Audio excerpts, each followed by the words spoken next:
I was just wondering, like, on this day and this age, and of course, from many years, several years ago as well, there've always been a lot of leaders and management, gurus. But why would someone want to look at Jesus as a role model? Well, because he's the greatest leadership role model of all time. I have a good friend, John Ortberg, who's a wonderful pastor.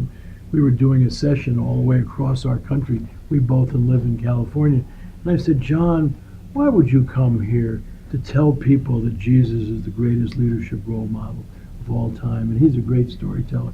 But he looked at the crowd. He said, let's suppose 2,100 years ago you were a gambler. Now, he said, no, some of you don't like gambling and all. But let's see, if you were, where would you put your money on lasting? The Roman Empire and the Roman army, or a little Jewish rabbi with 12 inexperienced followers? And he said, isn't it interesting, 2,100 years later, we still are naming kids Jesus, Peter, Paul, and Mary, and we name our dogs Nero and Caesar.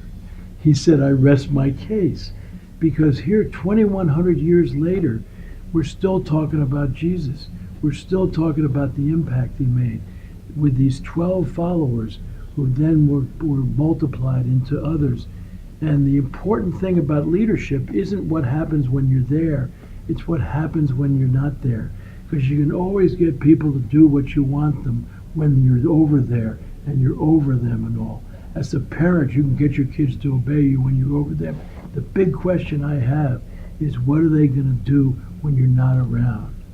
And that is the key. That's why Jesus is the greatest leadership role model of all time, because we're still talking about him today. He's still having an impact today.